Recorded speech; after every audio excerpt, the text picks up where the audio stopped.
मगर जब मेरी माँ की सबसे करीबी दोस्त गालों पर गहरी लाली लिए मेरे कमरे का दरवाजा खोलकर अंदर आईं, अगले ही पल मैंने उन्हें धक्का देकर सीधे मेरे सबसे बड़े दुश्मन के कमरे में भेज दिया।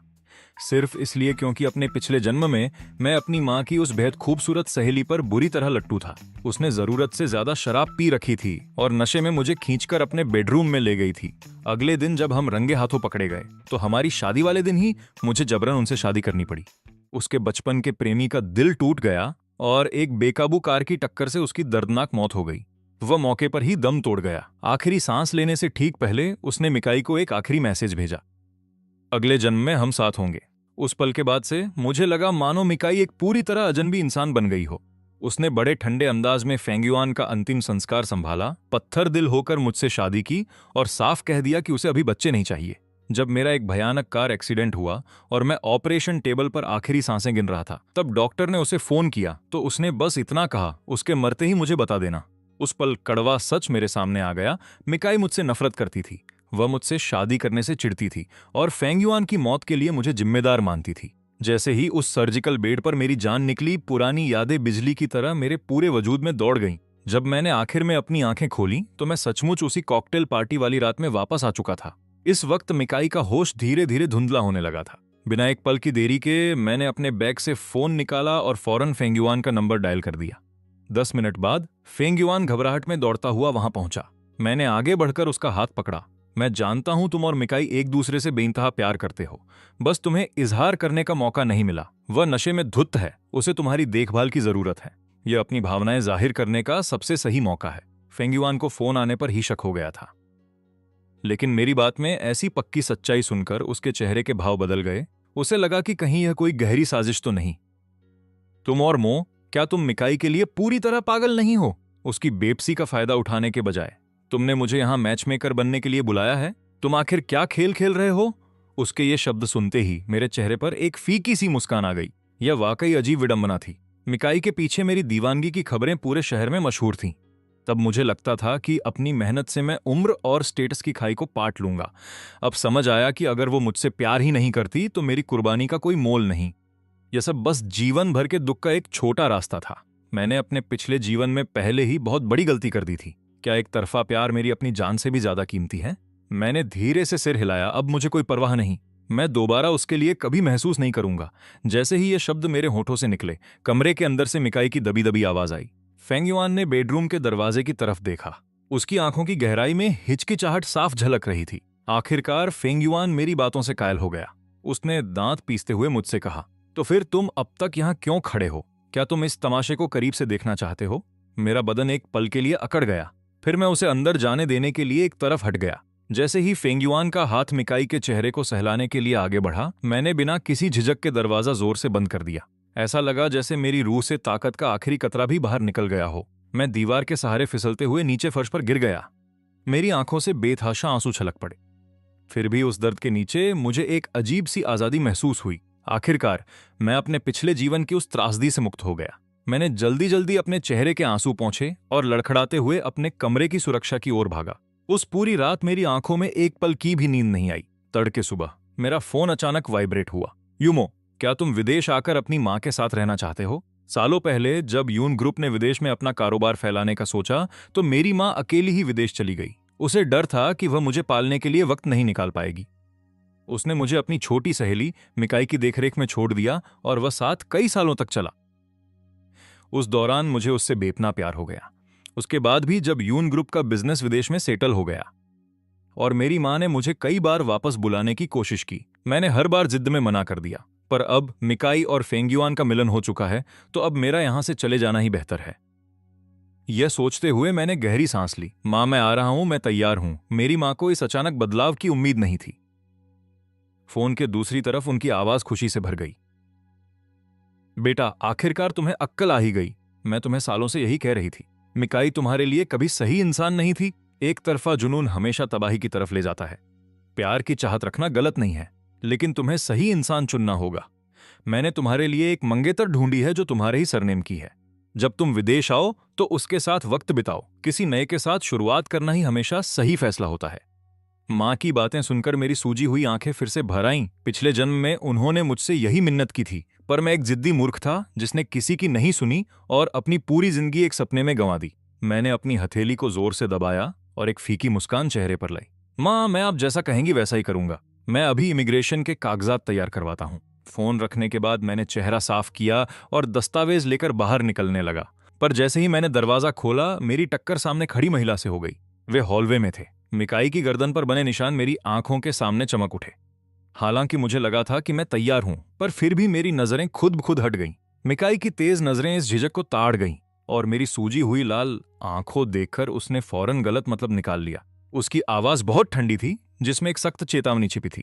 सुनो युमो, चाहे तुम्हें पसंद हो या ना हो, फेंगयुआन और मैं अब साथ हैं। मैं उससे शादी करने जा रही हूं। जब तक तुम मेरे घर में रह रहे हो, तुम्हें उसकी इज्जत करनी होगी। खबरदार जो तुमने दोबारा प्यार के वो बेतुके दावे किए। मैंने सिर झुकाया और ठंडे लहजे में कहा, मैं समझ गया। मेरे जवाब की यह बर्फीली ठंडक मिकाई को अजीब लगी। उसने नीचे देखा और अपने सामने खड़े लड़के को गौर से देखने लगी। जब मैं पहली बार इस घर में आया था तो मैं उसे सिस्टर मिकाई कहकर मासूमियत से मुस्कुराया करता था, लेकिन बाद में जब मेरी भावनाएं काली पड़ने लगी तो मैंने जिद में उसे वो नाम लेना बंद कर दिया। उसने भौहें सिकोड़ी। वह मुझ पर चिल्लाने ही वाली थी, लेकिन पीछे से एक मर्द की आवाज गूंजी जिसने इस घुटन भरे माहौल को तोड़ दिया। मिकाई, मैं अपना सारा सामान ले आया हूं। मुझे कौन सा कमरा लेना चाहिए? मिकाई फौरन होश में आई और फेंगयुआन की बाहों में पिघल गई, प्यार से फुसफुसाते हुए, तुम्हें गुनगुनी धूप पसंद है और यूमो का कमरा दक्षिण दिशा में है, जहां सबसे ज्यादा रोशनी आती है। मैं उसे कह दूंगी कि वो इसे खाली करके गेस्ट रूम में शिफ्ट हो जाए। अब से वह जगह तुम्हारी है। फेंगयुआन की आंखों में एक चमक सी आई, फिर भी उसने हिचकिचाने का नाटक किया। ओह, यह तो बिल्कुल भी सही नहीं लगेगा। यूमो के मुकाबले मैं तो इस घर में नया आया हूं। शायद मुझे गेस्ट रूम ही ले लेना चाहिए। उसने नीचे जाने का ढोंग किया और फिर एक बनावटी हैरानी जताते हुए आह भरी। मिकाई ने उसे मजबूती से अपनी बाहों में खींच लिया। तुम मेरे भविष्य के पति हो, इस घर के असली मालिक। मैं तुम्हें गेस्ट रूम में कैसे रहने दे सकती हूं? लेकिन यूमो इतने समय से उस कमरे में रह रहा है। उसे अचानक शिफ्ट होने के लिए कहना, क्या उसे मुश्किल नहीं होगा? यह सुनकर मिकाई ने दरवाजे पर खड़े मुझ पर एक तिरस्कार भरी नजर डाली। इसमें मुश्किल क्या है? उसे अब आदत डाल लेनी चाहिए कि मैं शादी कर रही हूं। उसे आदत डाल लेनी चाहिए कि इस घर में एक असली मालिक है और वह स्वीकार कर ले कि वह एक बाहरी व्यक्ति है। मेरी पलकें कांपीं और मैंने खुद का मजाक उड़ाते हुए एक मुस्कान दी। एक बाहरी व्यक्ति है ना? हाँ, वह झूठ नहीं बोल रही थी। मैं वाकई यहां सिर्फ एक घुसपैठिया था। मैंने अपने होठों को एक लकीर में कस लिया। मैं अपना सामान पैक करूंगा और तुरंत गेस्ट रूम में चला जाऊंगा। इससे कोई फर्क नहीं पड़ता। मैं बहुत जल्द यहां से गायब होने वाला था, मां की बाहों की सुरक्षा में लौटने वाला था और कभी पीछे मुड़कर नहीं देखने वाला था। मैं दोबारा कभी इस जगह पर कदम नहीं रखूंगा। यह घर अब सिर्फ मिकाई और फेंगयुआन का था। अगले कुछ दिनों तक मैं कागजी कार्रवाई के लिए दूतावास जाता रहा, तड़के निकलता और देर रात लौटता, बस मिकाई से किसी भी तरह की मुलाकात से बचने के लिए। लेकिन चाहे मैं उन्हें टालने की कितनी भी कोशिश करता, मुझे फिर भी वो घिनौना प्यार देखना पड़ता जो वह फेंगयुआन पर लुटाती थी। जब फेंगयुआन ने कम भूख की शिकायत की तो उसने घर पर उसके लिए खाना बनाने के लिए एक विश्व स्तरीय रसोईया रखने में ढेर सारे पैसे खर्च कर दिए। जब भी फेंगयुआन को हल्की सी भी बेचैनी महसूस होती तो वह बड़े बड़े कॉन्ट्रैक्ट्स छोड़कर घर पर उसकी सेवा करने बैठ जाती। जैसे ही फेंगयुआन ने किसी गहने का जिक्र किया, वो 10 मिनट से भी कम समय में उसके सामने हाजिर हो जाता था। मैं खामोशी से यह सब देखता रहा, बिना कोई हंगामा किए या एक शब्द कहे। इमिग्रेशन पेपर्स के प्रोसेस होने तक मैंने अपना सामान समेटना शुरू कर दिया। अपने जरूरी सामान को सूटकेस में रखने के बाद मैंने मिकाई के पुराने लव लेटर्स और उसके स्केच इकट्ठे किए। कमलों के उन चित्रों को जो मैंने मिकाई के लिए बनाए थे, मैंने एक डिब्बे में डाल दिया। इसे कूड़ेदान में फेंकने के इरादे से ले जा रहा था। जैसे ही मैं प्रवेश द्वार पर पहुंचा, मेरी टक्कर वापस लौट रही मिकाई से हो गई।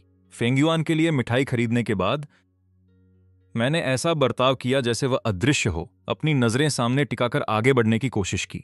अगले ही पल मेरी कलाई पर एक जोरदार झटका लगा। मिकाई ने मुझे मजबूती से पकड़ लिया। तुम आजकल मुझसे बच रहे हो, है ना? मैंने झुंझलाकर अपनी भौहें सिकोड़ी। मैंने ऐसा कुछ नहीं किया। मिकाई करीब आई और मेरे भावीन चेहरे को अपनी तीखी नजरों से घूरने लगी। झूठ मत बोलो। तुम रोज सुबह जल्दी निकल जाती हो और देर रात लौटती हो और एक बार मुझसे बात तक नहीं करती। अगर इसे नजरअंदाजी नहीं कहते तो और क्या कहते हैं? क्या इसलिए कि अब तुम और फेंगयुआन साथ हो? मैंने घबराकर सिर हिला दिया। नहीं, ऐसी बात नहीं है। मैं तुम्हें तुम्हारे प्यार के साथ देखना नहीं चाहता। एक जूनियर के तौर पर यह जानकर मुझे खुशी ही होती है। मैं दिल से दुआ करता हूं कि तुम दोनों हमेशा खुश रहो। अब तो तुम चैन की सांस ले सकती हो। मैंने आखिरकार यह हकीकत स्वीकार कर ली है कि तुम कभी मुझसे प्यार नहीं करोगी। इसलिए मैंने फैसला किया है कि अब मैं भी तुमसे प्यार करना छोड़ दूंगा। मैंने पूरी शांति के साथ यह बात कही। लेकिन मिकाई का चेहरा फौरन गुस्से से लाल हो गया। ये शब्द उसे बेहद चुभ रहे थे। तुम मुझसे प्यार नहीं करते? शायद यह उसके कानों ने सुनी अब तक की सबसे बेतुकी बात थी। मैंने अपने प्यार का इकरार किया था और ठुकराया गया था। फिर भी उसकी बेरुखी के बावजूद मैं रोज उसके पीछे पड़ा रहता था। तो क्या मेरा ध्यान खींचने का यह तुम्हारा नया तरीका है? मिकाई ने मेरे चेहरे पर कोई प्रतिक्रिया ढूंढते हुए यह पूछा। मुझे हैरान और स्तब्ध देखकर उसे अपनी थ्योरी और भी पक्की लगने लगी। वो और करीब आई, फासला कम किया और उसकी नजरें मेरे हाथों में थामे उस डिब्बे पर जा टिकी। उसका लहजा एकदम बर्फ जैसा ठंडा हो गया। तुम मुझसे प्यार नहीं करते? तुमने ये सारे प्रेम पत्र लिखे हैं। सालों तक मेरा पीछा करने के बाद तुमने चुपके से मेरे ये सारे पोर्ट्रेट बनाए हैं, और अब तुम अचानक उम्मीद कर रहे हो कि मैं मान लूं कि तुम्हारे जज्बात बस हवा हो गए। मैं उसे एक दर्दनाक खामोशी के साथ देखता रहा। मैं खुद कैसे नहीं समझ पाया कि मैं कितना बेतुका लग रहा हूं। आखिरकार जो लड़का बार बार झूठ बोलकर सबको बेवकूफ बनाता है, उसकी बात पर कोई यकीन नहीं करता। लेकिन ये बेतुकी बातें ही अब मेरी कड़वी हकीकत थीं। आंटी, मैंने सच में एक लंबे अरसे तक आपको चाहा है, पर आप कभी मुझसे प्यार नहीं करेंगी, इसलिए मैंने हार मान ली है। मैं पूरी तरह पीछे हट रहा हूं। ये आखिरी शब्द मिकाई की आंखों में झांकते हुए कहते हुए मैंने उस डिब्बे का सारा सामान फर्श पर पलट दिया। मैंने उन प्रेम पत्रों और रेखाचित्रों को एक एक करके फाड़ना शुरू कर दिया। बर्फ की तरह गिरते हुए कागज के उन सफेद टुकड़ों के बीच मैंने देखा कि राहत के बदले उसके चेहरे के भाव नहीं बदले। इसके बजाय उसका चेहरा और भी ज्यादा खतरनाक तरीके से तन गया। जैसे ही मुझे लगा कि शायद मैंने उसे गलत समझा, मिकाई की आवाज किसी तलवार की तरह गूंजी, नाटक बंद करो, ये खेल खेलना बंद करो, पर मेरी बात कान खोलकर सुन लो। तुम चाहे कितनी भी तरस खा लेने वाली हरकतें कर लो, मैं हमेशा सिर्फ और सिर्फ फेंग युआन से ही प्यार करूंगी। उस धमाके वाली मुलाकात के बाद मिकाई और मेरे बीच एक शब्द का भी आदान प्रदान नहीं हुआ। मेरे पास उससे कहने के लिए कुछ बचा ही नहीं था। वह मान बैठी थी कि यह सब बस मेरा ध्यान खींचने का एक जहरीला खेल है, और उसने मुझे कोई भी प्रतिक्रिया देने से मना कर दिया। यह शीत युद्ध मी परिवार के भव्य भोज तक चलता रहा। अतीत में ऐसी महफिलों में मैं उनका लाडला होता था, उसके माता पिता की दुनिया का केंद्र। मी परिवार मुझ पर प्यार और फिक्र की बारिश कर देता था, और सिर्फ मिकाई ही मुझे उस भीड़ से बचाकर बाहर लाती थी। लेकिन अब मी परिवार की सारी तवज्जो पूरी तरह फेंग युआन पर शिफ्ट हो गई थी। आखिरकार वह मी घराने का होने वाला वारिस जो था, मैं बस एक बाहरी शख्स था, और वे बखूबी जानते थे कि असली ताकत अब किसके हाथ में है। एक ही सुबह में मैंने देख लिया कि मी परिवार फेंग युआन को कितनी अहमियत देता है।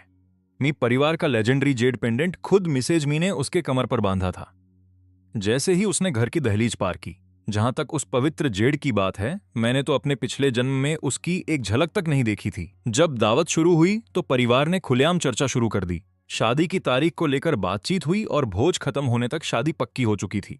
जैसे ही मैं मिकाई के साथ वापस जाने के लिए तैयार हुआ, मिसेज मी ने मुझे अचानक बुलाया और कहा कि उन्हें निजी तौर पर कुछ बात करनी है। हम जैसे ही स्टडी रूम में दाखिल हुए, उन्होंने सीधे मुद्दे की बात की। युन्मो, अब वक्त आ गया है कि तुम मिकाई की जिंदगी से हमेशा के लिए निकल जाओ। तुम अच्छी तरह जानते हो कि मिकाई और फेंग युआन अब आधिकारिक तौर पर साथ हैं।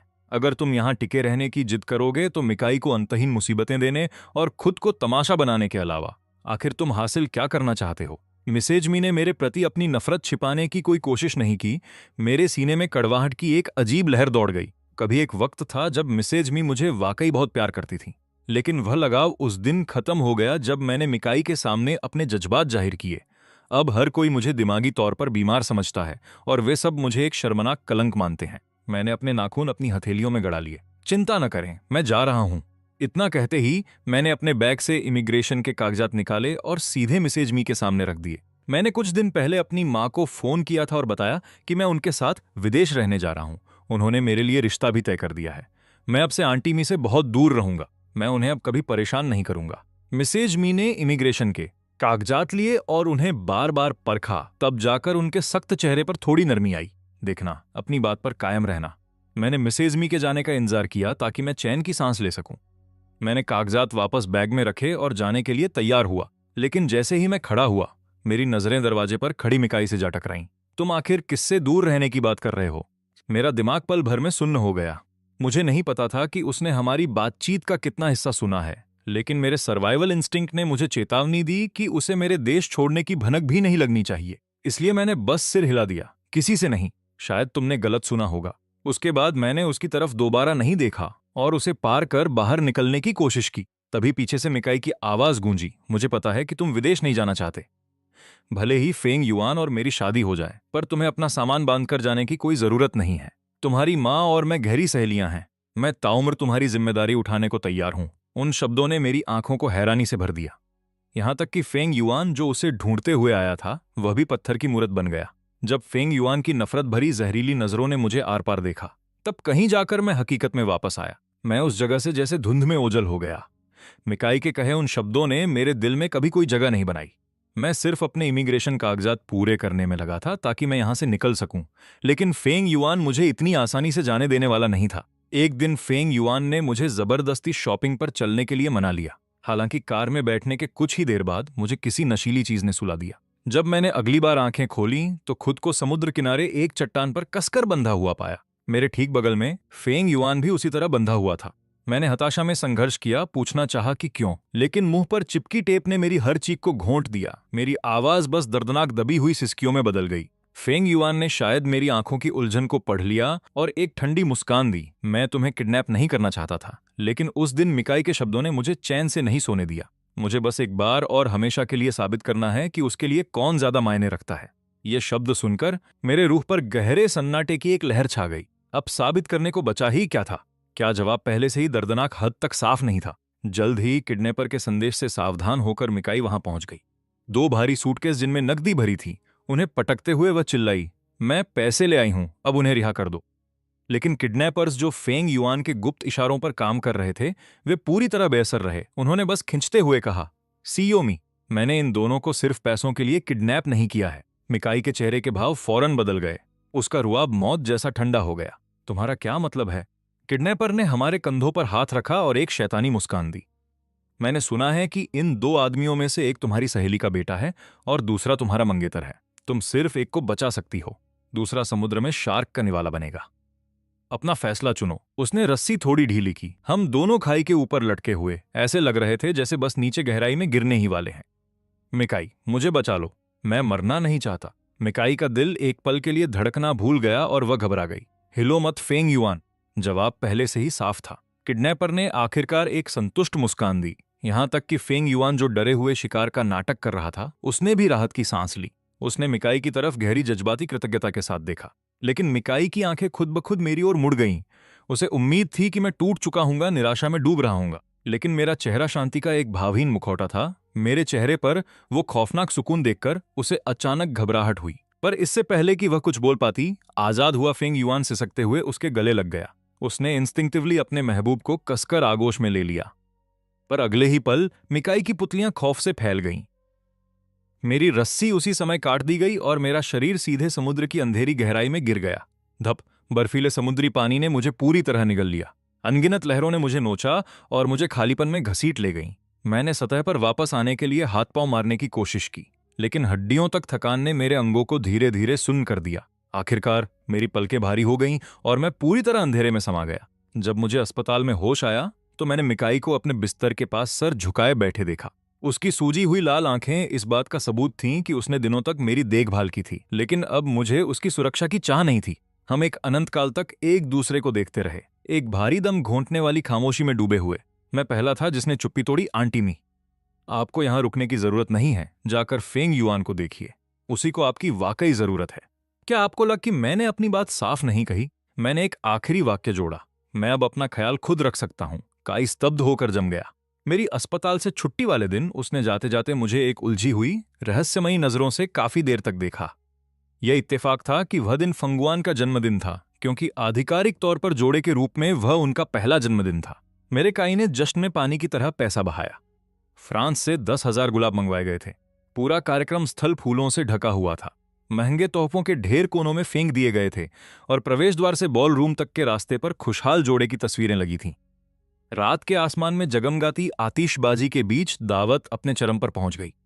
मेरे काई ने फंगुआन की कमर को मजबूती से जकड़ा और वॉल्ट्ज की धुन पर डांस फ्लोर पर थिरकने लगे।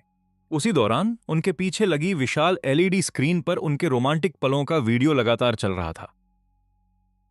जब मेहमान उनके प्यार की दास्तान में खोए थे, अचानक स्क्रीन काली हो गई। एक पल बाद मेरे बचपन के वे प्रेम पत्र और चित्र वहां दिखाई देने लगे। काई के लिए मेरी गहरी और बेताब भावनाएं वहां मौजूद हर एक मेहमान के सामने खुल गई थीं। पूरा बॉल रूम शोर और कानाफूसी से गूंज उठा। मैं स्क्रीन को घूरता रह गया। मेरा चेहरा सफेद पड़ गया था। मैंने तो उन्हें फाड़ दिया था, लिटरली उन्हें टुकड़ों में बिखेर दिया था। ये वहां कैसे आ गए? मैंने बिजली काटने के लिए दौड़ना चाहा, लेकिन मेरे पैर जमीन में जैसे जड़ गए थे। मैं पूरी तरह बेबस था। मैं इस मजाक की लहर को झेलने पर मजबूर था। सीईओ माँ की शादी हो रही है, फिर भी यून परिवार का बेटा बाज नहीं आ रहा। कितनी बेशर्मी है। भगवान के लिए यह मिस्टर फॉन्ग का जन्मदिन है। यह खुलेआम जंग का ऐलान है, बेचारे मिस्टर फॉन्ग। मीताई से शादी के बाद भी उनकी पत्नी के पीछे यह आवारा पड़ा रहेगा। जहरीली फुसफुसाहटें आखिरकार उस जोड़े तक पहुंच गईं। स्क्रीन पर लिखी बातें देखते ही फंगवान का चेहरा डर से सफेद पड़ गया। उसने गुस्से और झूठी चोट का दिखावा करते हुए मुझे घूरा। आंखों में आंसू लिए हॉल से बाहर भागते ही फांग युआन मीताई के दिल की धड़कन बढ़ गई। वह तुरंत उसके पीछे भागने के लिए मुड़ी, लेकिन जब उसने मुझे मूर्ति की तरह स्थिर खड़े देखा तो वह रुक गई। उसने अपना हाथ घुमाया और मुझे एक जोरदार थप्पड़ जड़ दिया। करारा तमाचा था। पूरा कमरा सन्नाटे में डूब गया। यूनमो, मैं सोच रही थी कि तुम आजकल इतने दब्बू क्यों बने हुए हो। तो यह था वह फिनाले जो तुमने मेरे लिए प्लान किया था। उस थप्पड़ की ताकत इतनी थी कि मैं जोर से जमीन पर जा गिरा। मेरा गाल सूज गया और मेरे मुंह के कोने से खून बहने लगा। मेरे कानों में तेज आवाज गूंजने लगी। मुझे कुछ भी सुनाई देना बंद हो गया और मेरी नजरों के सामने अंधेरा छा गया। मेरा कांपता हुआ हाथ चेहरे को छूने के लिए उठा। जैसे ही मेरी उंगलियों ने उस जलते हुए निशान को छुआ, मेरी आंखों से आंसू छलक पड़े। यह पहली बार था जब मीताई ने मुझे थप्पड़ मारा था, लेकिन इससे पहले कि मैं सदमे से बाहर आता, वह मुख्य द्वार से ओझल हो गई। मैंने एक गहरी सांस ली और उसका पीछा करने के लिए उठा। आसमान में बादल गरजने लगे और मूसलाधार बारिश शुरू हो गई। पूरी दुनिया बारिश की चादर में सिमट गई थी और उसमें वह महिला एक भीगे हुए आदमी को थामे हुए थी। वह उससे छूटने के लिए छटपटा रहा था। उसकी आवाज में गहरी निराशा थी। आज मेरी जिंदगी का सबसे अहम दिन होना चाहिए था, फिर भी उसने ऐसी हरकत कर दी। तुम कैसे उम्मीद करती हो कि मैं वहां रहूं? वह साफ तौर पर तुम पर फिदा है। मैं किसी बच्चे से मुकाबला नहीं कर सकता। शायद मुझे तुम्हें उसे वापस सौंप देना चाहिए। नहीं फंगवान, मैं कभी उससे प्यार नहीं कर सकता। तुम अच्छी तरह जानती हो कि मैं कितने अरसे से तुमसे प्यार करता हूं। मुझे खुद से दूर धकेल कर क्या तुम मेरा दिल तोड़ना चाहती हो? ये कहते हुए उसने झुककर अपने होंठ उसके होंठों पर रख दिए। लेकिन अगले ही पल अंधेरे से निकलती हेडलाइट सीधे उनकी तरफ आने लगी। अभी वहां पहुंचकर मैं यह सब दूर से देख रहा था। मेरी नजरों के सामने सब कुछ खून की तरह लाल हो गया। मैं खौफ के मारे वहीं जम गया। इमरजेंसी रूम की लाल लाइट जल उठी। डॉक्टर अफरातफरी में मीताई की बॉडी से लाइफ सपोर्ट जोड़ने लगे ताकि उसे बचा सकें। लेकिन मीताई ने खुद की जान की परवाह न करते हुए जिद की कि पहले फंगुआन को बचाया जाए। लेकिन सीईओ मीताई, आपकी हालत सबसे ज्यादा गंभीर है। उसकी आवाज कांप रही थी। मीताई को छोड़ो, उसे पहले बचाओ। कोई और रास्ता न बचा। मेडिकल टीम को बेहोश फंगुआन को पहले ऑपरेशन थिएटर ले जाना पड़ा। कुछ देर बाद एक डॉक्टर तेजी से बाहर निकला। मरीज का खून बहुत बह रहा है। आप में से किसका ब्लड ग्रुप ए है? यह सुनकर मीताई बेड से उतरी। मेरा खून ले लो, जल्दी करो। लेकिन सीईओ मीताई, चुप रहो, बस जल्दी करो। जल्द ही खून की कई थैलियां भर दी गईं। मीताई का चेहरा सफेद पड़ गया था। जब उसे यकीन हो गया कि फंगुआन खतरे से बाहर है, तभी वह खुद बेहोश होकर ऑपरेशन टेबल पर गिरी। मैं अब और यह सब नहीं देख सकता था। मैं मुड़ा और वहां से चला गया। अब सब साफ था। मेरे काई को फंगुआन अपनी जान से भी प्यारा था। अगर मैंने पिछले जन्म में यह सच्चाई मान ली होती तो शायद मेरा अंत इतना बुरा न होता।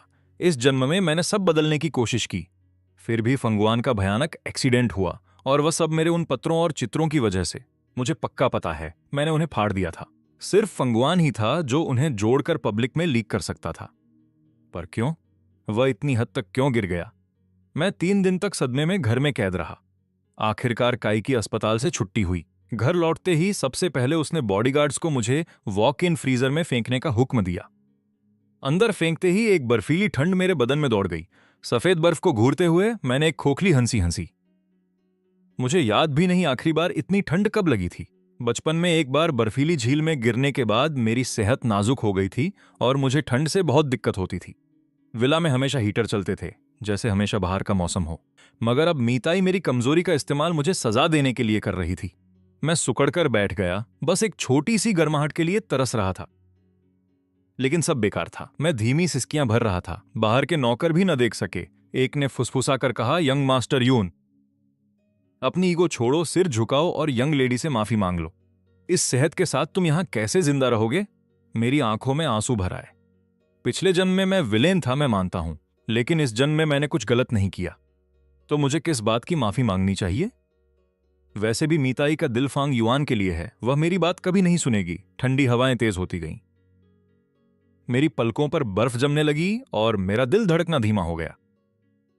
मेरे विचार धुंधले होने लगे और अंत में मेरी आंखें बंद हो गईं।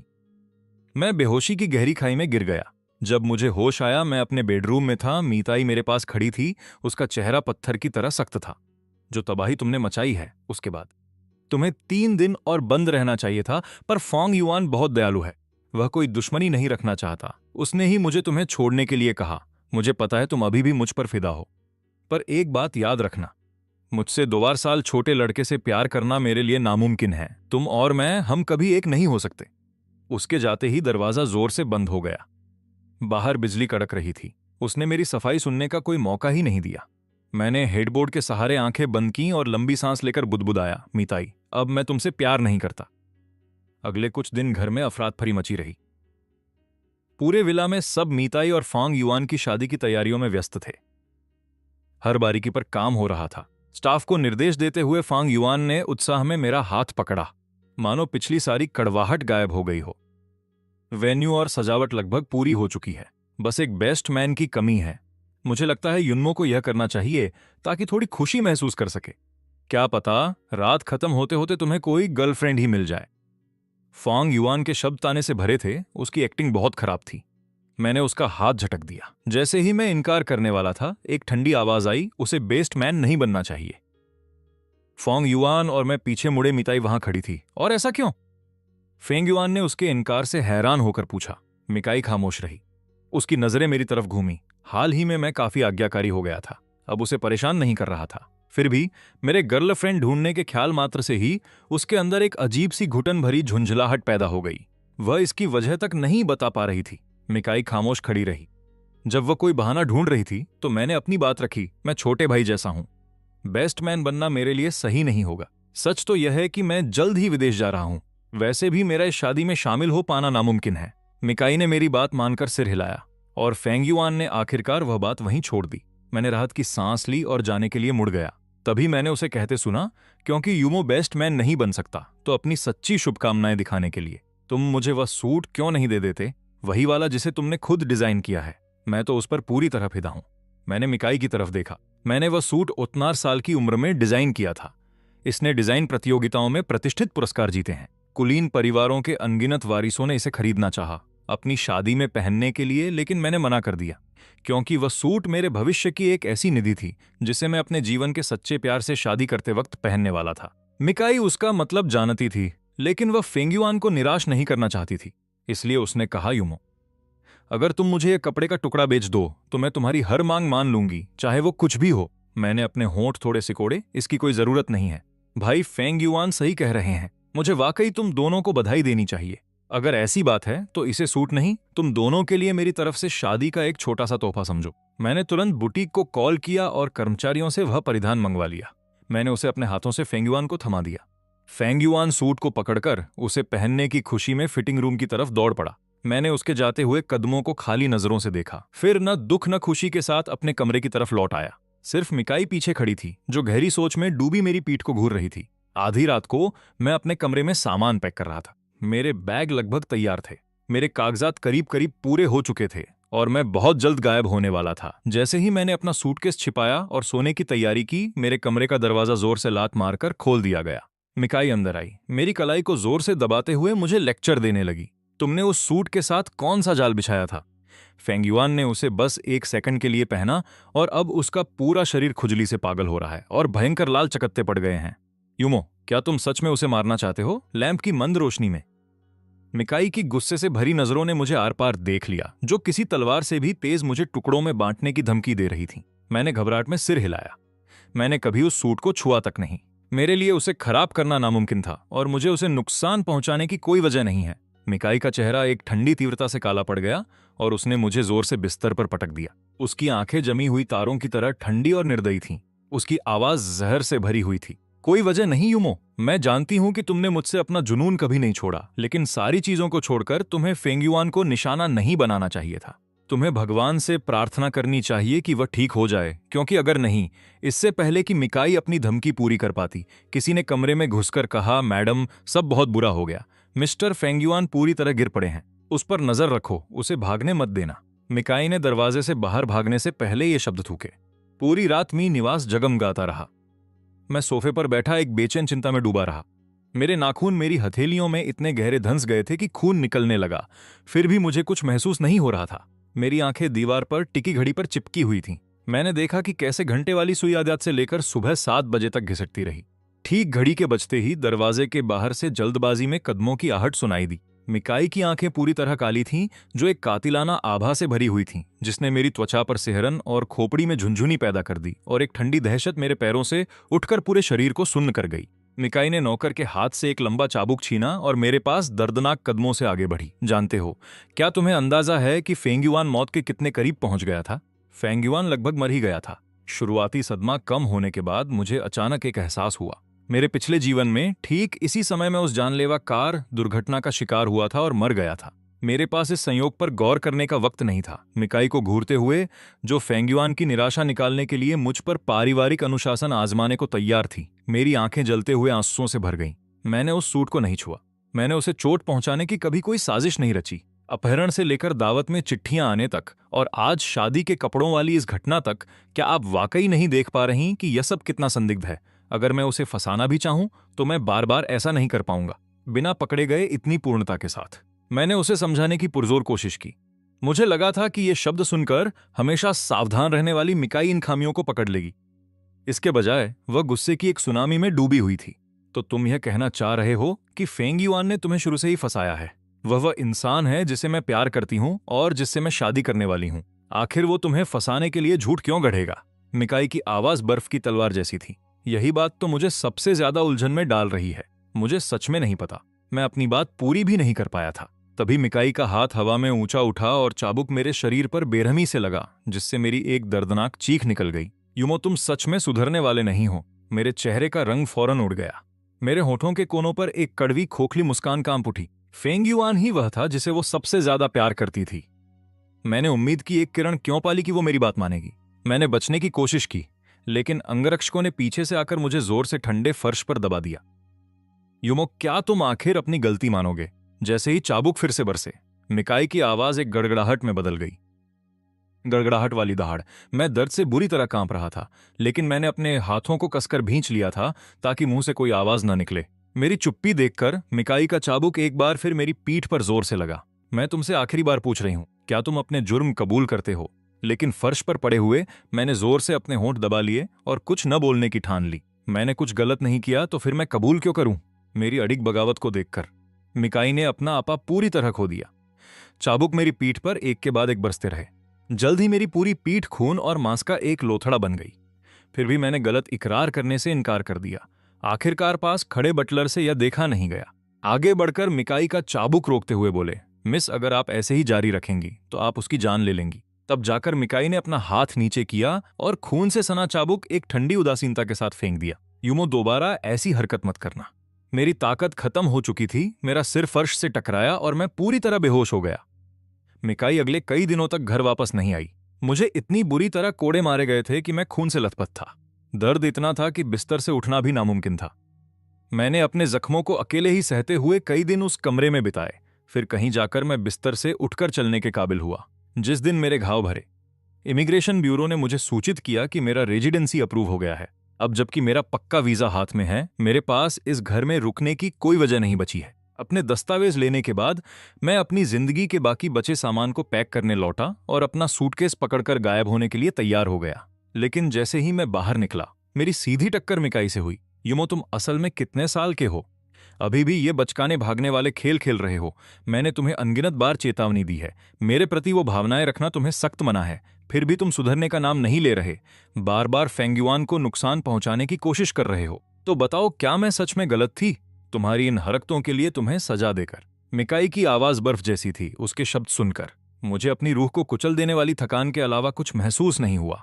मुझे सच में नहीं पता कि मुझे और कितनी बार कहना पड़ेगा, या मुझे और कितने तरीके से साबित करना होगा कि मैं उससे आगे निकल चुका हूं ताकि वो मेरी बात मान ले। मेरी भारी खामोशी को देखकर मिकाई का चेहरा और भी डरावना हो गया। आखिरकार उसने अपनी कनपटियों को दबाते हुए आह भरी, जो भी हो, शायद बाहर जाना तुम्हारे दिमाग को साफ करने के लिए सबसे अच्छा हो। फेंगयुआन की तबीयत हाल ही में ठीक नहीं रही है और मैं शादी की तैयारियों में डूबी हूं। अगर तुम यहां रहे तो पता नहीं तुम क्या नई मुसीबत खड़ी कर दोगे। इतना कहते ही उसने मेरे सामान का हैंडल छीन लिया। मैं तुम्हें खुद एयरपोर्ट छोड़ आऊंगी। मैंने न तो कोई बहस की और न ही सफाई देकर अपनी सांसें जाया की। मैं बस साये की तरह उसके पीछे हो लिया। कार हाईवे पर टर्मिनल की ओर तेजी से दौड़ने लगी।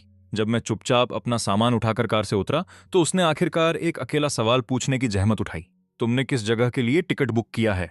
मेरे होंठ हल्के से फड़फड़ाए, पर इससे पहले कि मैं कुछ कह पाता उसने मुझे बेहद ठंडे और बेरुखे लहजे में टोक दिया।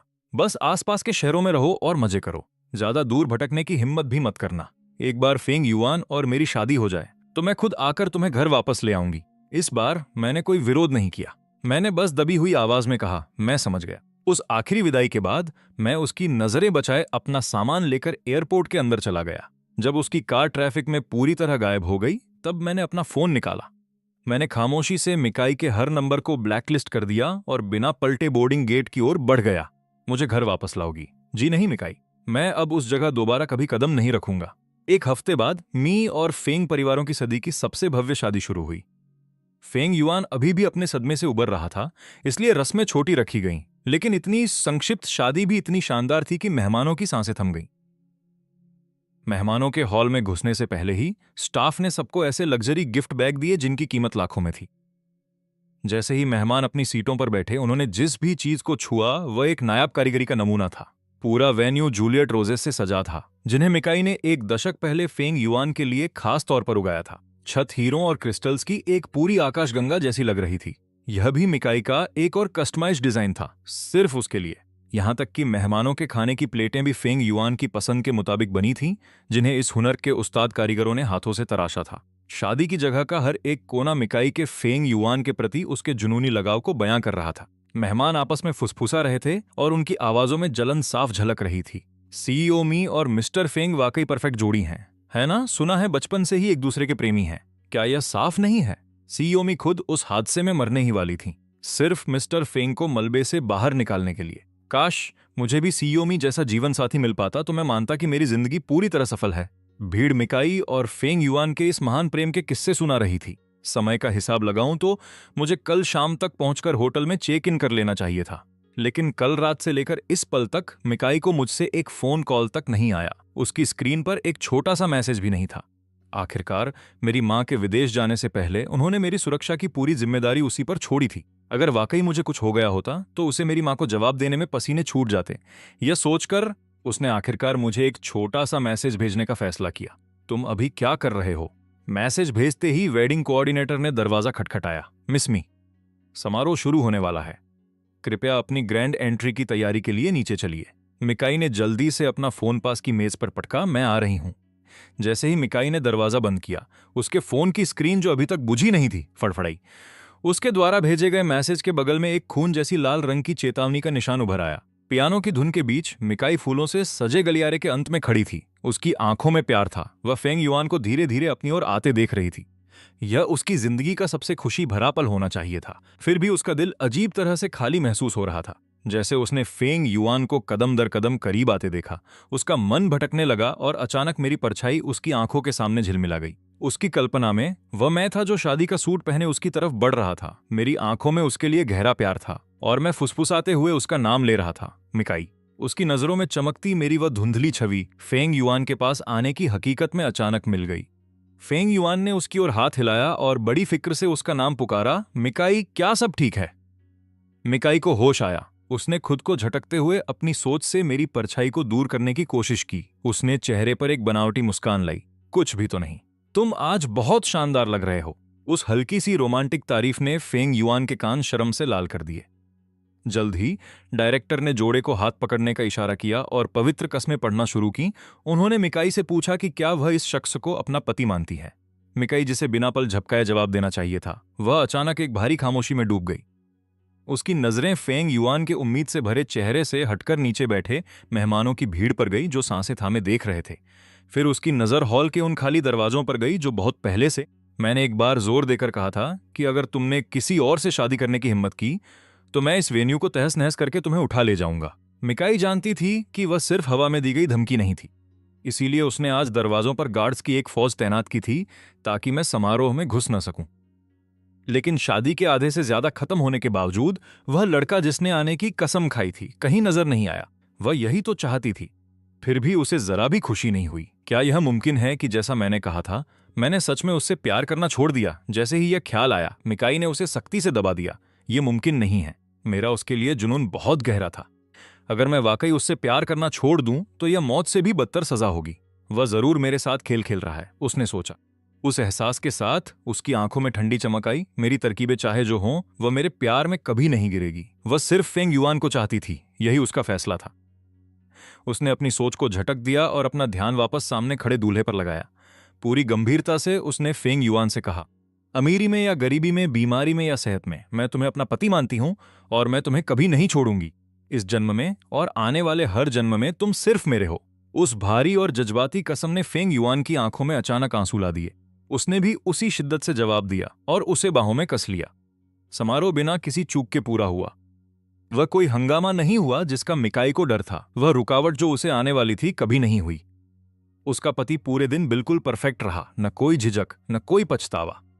यहां तक कि उसकी सबसे करीबी दोस्त ने भी तारीफ की कि शादी के दिन वह पहले से कहीं ज्यादा गंभीर और सच्ची लग रही थी। पर सिर्फ मिकाई उस डरावनी सच्चाई को जानती थी। वह अपनी खुद की शादी में सचमुच मौजूद ही नहीं थी। एक साया उसके दिमाग में अटका था जो बार बार उसके सुकून को छीन रहा था। जैसे ही फेंग युआन आराम करने गया, मिकाई ने बटलर से अपना फोन मांगा। जब उसने चैट में वह लाल रंग का निशान देखा तो उसका शरीर झटके से पत्थर जैसा हो गया। सालों से मैं उसके साथ झगड़ रहा था, लेकिन मैंने कभी उसका नंबर ब्लॉक नहीं किया था। लगता है वह वाकई इस नाटक में पूरी तरह शामिल है। मिकाई ने झुंझलाकर अपनी कनपटियों को मलते हुए कहा। उसने फिर भी बिना सोचे मेरा नंबर डायल किया। जब फोन की घंटी बज रही थी, वह अपनी स्क्रिप्ट तैयार कर चुकी थी। युनमो, मुझे माफ कर दो। आपने जो नंबर डायल किया है वह अभी बंद है। कृपया बाद में कोशिश करें। मिकाई ने फोन को गुस्से से मेज पर पटक दिया। ठीक है युनमो, तुमने इस बार सारी हदें पार कर दी हैं। मुझसे ब्लॉक करने की हिम्मत कैसे हुई तुम्हारी? मिकाई ने तय कर लिया कि अब वह मेरी सनक का ख्याल नहीं रखेगी। वह मान बैठी थी कि जब उसे मुझे वापस बुलाना होगा तो मैं वफादार कुत्ते की तरह रेंगते हुए वापस आ जाऊंगा। आखिरकार मैं उसके लिए पूरी तरह पागल जो था। भले ही वह शादीशुदा हो, पर मेरा दिल उसे छोड़ ही नहीं सकता था। उस ख्याल के साथ मिकाई के चेहरे की सख्ती थोड़ी कम हुई। फिर भी मेरी मां ने मुझे उसकी देखरेख में सौंपा था। अगर वाकई मुझे कुछ हो गया तो वह हिसाब नहीं दे पाएगी। उसने फोन उठाया और एक दूसरा नंबर डायल किया। पता लगाओ कि युनमो किस शहर गया है। एक बार मिल जाए तो वहां जाओ और उस पर नजर रखो। उस रात जब फेंग युआन सो गया था, बेडरूम के दरवाजे पर हल्की सी दस्तक हुई। फेंग युआन की नींद में खलल न पड़े, इसका ध्यान रखते हुए वह बिल्ली की तरह दबे पांव बिस्तर से उतरी। लेकिन जैसे ही दरवाजा बंद हुआ, अंधेरे में फेंग युआन की आंखें झटके से खुल गईं। स्टडी में उसका चेहरा गुस्से से भरा था। फिर से बोलो, आखिर वह कहां गया? असिस्टेंट कांपते हुए बोला, हमने देश के हर ट्रेवल रिकॉर्ड को खंगाल लिया है, लेकिन युवा मास्टर युनमो का कहीं कोई सुराग नहीं है। इसके अलावा उनके सभी आईडी डॉक्यूमेंट्स भी रद्द कर दिए गए हैं। हमें शक है कि वह देश छोड़ चुके हैं। वह कह रहे थे उनकी मंजिल का कोई सुराग नहीं मिला है। इस सूचना ने उसे सन्न कर दिया और वह एक गहरे सन्नाटे में डूब गई। उसके अंदर का गुस्सा धीरे धीरे उबलने लगा। उसे लगा था कि मैं सिर्फ ब्लॉक करके खेल खेल रहा हूं। उसने कभी सोचा भी नहीं था कि मैं चुपके से देश ही छोड़ दूंगा। उसे खामोश देख असिस्टेंट ने हिम्मत जुटाई। उसने गहरी सांस ली और अपने गुस्से को दबाया। अभी नहीं, बस ढूंढते रहो। असिस्टेंट उसे देखता रहा और फिर झुक कर चला गया। वह सीधा फेंग युआन से टकराया जो दरवाजे पर ही खड़ा था। सर, असिस्टेंट चिल्लाया, जिससे मिकाई का ध्यान भटका। उसके चेहरे के भाव तुरंत बदल गए और वह शांत दिखने लगी। उसने कुर्सी से कंबल उठाया और फेंग युआन की तरफ बढ़ गई। तुम जागे क्यों हो डार्लिंग? क्या तुम्हें ठंड लग रही है? उसने फेंग युआन के कंधों पर कंबल डाला और उसके हाथों को रगड़ते हुए गर्माहट दी। फेंग युआन ने हल्की सी मुस्कान दी, लेकिन उसकी बातों में गहरी चिंता झलक रही थी। तुम्हारे बिना मुझे नींद नहीं आई, इसलिए तुम्हें ढूंढने चला आया। बस गलती से तुम्हारी और असिस्टेंट की बातें सुन ली। युनमो देश छोड़कर क्यों जाएगा? क्या यह मेरी वजह से है? ये कहते हुए उसकी आंखों में आंसू भर आए और उसने खुद को कोसते हुए अपना सिर झुका लिया। उसने अनजाने में ही उसे करीब खींच लिया और प्यार से उसके बालों को चूमा। यह तुम्हारी गलती कैसे हो सकती है? वह बस एक बिगड़ा हुआ बच्चा है। वह बस नौटंकी कर रहा है, ध्यान मत दो। लेकिन फेंग युआन की आंखों की बेचैनी कम नहीं हुई। उसने उसकी कमीज का कोना पकड़कर ऊपर देखा। लेकिन यून परिवार ने तो उसकी जिम्मेदारी तुम्हें सौंपी थी। अगर उसे कुछ हो गया तो? उसने प्यार से उसकी आंखों से नमी पोंछी। उसका लहजा अचानक सख्त हो गया। हो जाने दो उसे कुछ। शायद तभी उसे समझ आएगा कि जब मन करे तब भाग जाने का क्या नतीजा होता है। यह देखकर कि उसे मेरी कितनी कम परवाह है, फोंग युआन अब अपनी जीत की खुशी को दबा नहीं पाया। उसने अपना चेहरा उसके सीने में छिपा लिया और एक शैतानी मुस्कान दबाते हुए सोचा, यूनमो, उम्मीद है तुम कभी वापस नहीं आओगे। भले ही उसने बेपरवाह होने का ढोंग किया, लेकिन वह चुपके से मुझे पूरी दुनिया में ढूंढ रही थी, मगर जवाब हमेशा एक ही था, कुछ नहीं। पहला हफ्ता कोई सुराग नहीं, पहला महीना फिर भी कुछ नहीं। असिस्टेंट के दबी जुबान में खबर देने के बाद वह अपनी ऑफिस की कुर्सी पर जम गई और अंत में उसने उसे चुपचाप चले जाने का इशारा किया। दरवाजा बंद होते ही वह पूरी तरह थककर कुर्सी पर ढह गई और झुंझलाकर अपनी नाक रगड़ने लगी। उसने सोचा था कि मेरा जाना सिर्फ एक छोटी सी जिद है, फांग युआन से उसकी शादी के खिलाफ एक विरोध, लेकिन इतने समय बाद भी मेरा कोई पता नहीं था। अचानक उसे मेरी कई बातें याद आईं कि मैं उससे प्यार नहीं करता और मैंने जितना हो सके दूर रहने की कसम खाई थी। उसे मेरे अटूट प्यार पर इतना यकीन था कि उसने कभी नहीं सोचा था कि मैं छोड़कर चला जाऊंगा। इसलिए उसने मेरी चेतावनियों को सिर्फ बकवास समझकर टाल दिया था। अब उसे समझ आया कि सिर्फ वही थी जिसने इसे गंभीरता से नहीं लिया था। उसने अपना हाथ नीचे किया और अपनी मेज की तरफ देखा। उस कोने में हमारी एक फ्रेम की हुई तस्वीर हुआ करती थी, लेकिन मेरे इजहार के पल से ही उसने उस याद को कचरे में फेंक दिया था और उसकी जगह अपनी और फांग युआन की शादी की तस्वीर लगा दी थी। उसने कमरे में चारों तरफ देखा। उसे याद आया कि कैसे यह ऑफिस कभी मेरे होने के निशानों से भरा हुआ था, पर अब उनमें से एक भी चीज वहां नहीं बची थी।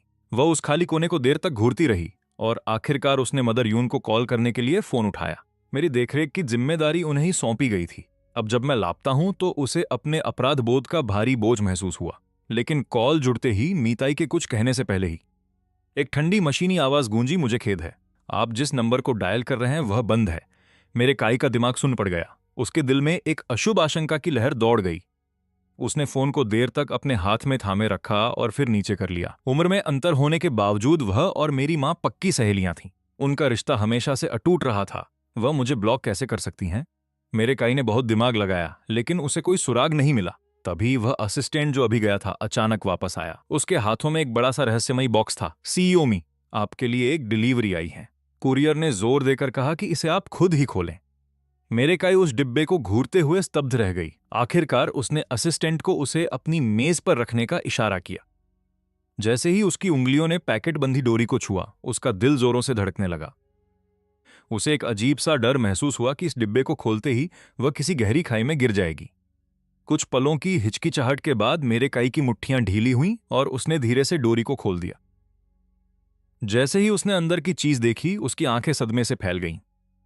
सबसे ऊपर एक साफ नोट रखा था। कुछ बड़े अक्षरों में लिखा था। मीताई की आंखों के सामने जैसे वो शब्द जल गए, फोंग युआन की आपराधिक गतिविधियों के सबूत। मीताई के आसपास की दुनिया बिल्कुल शांत हो गई। कांपते हाथों से उसने एक एक करके सारी चीजें बाहर निकाली। वह जितना पढ़ती गई, उसका चेहरा उतना ही पीला पड़ता गया। मियां स्टेट में फोंग युआन धूप में आराम कर रहा था, आधा सोया हुआ। तभी एक तेज रिंगटोन ने सन्नाटा तोड़ दिया। उसने आंखें सिकोड़ी और बिना कॉलर आईडी देखे कॉल उठा ली। कौन है? अगली ही पल दूसरी तरफ से एक जहरीली आवाज आई। ओह, क्या तुम मुझे भूल गए जिस पल तुम कामयाबी की सीढ़ियां चढ़े? फोंग युआन का हाथ फोन पर सख्त हो गया, पर उसने एक ठंडी हंसी हंसी। भूलना? मैं भला कैसे भूल सकता हूं? तुम अब तक के सबसे नाकाबिल कातिल हो जिसे मैंने देखा है। मैंने तुम्हें मुंह मांगा पैसा दिया और तुम उस एक इंसान को भी नहीं मार सके। अगर मैं तुम्हारी जगह होता तो बहुत पहले खुदकुशी कर लेता। जब फोंग युआन अपनी इस जहरीली कॉल में उलझा था, कांच के दरवाजे के पीछे एक परछाई चुपचाप उभर आई। ताजे खिले गुलाब भी मिताई की नजरों के कातिलाना गहराई को छिपा नहीं पाए। जिस पल फोंग युआन ने कॉल काटी, उसने चुपचाप कांच का दरवाजा खोला और एक एक करके उसकी तरफ बढ़ने लगी। अगले ही पल कांच के उस कंजर्वेटरी से एक चीख सुनाई दी। धड़ाम! बिजली की एक तेज कड़क के साथ आसमान फट पड़ा।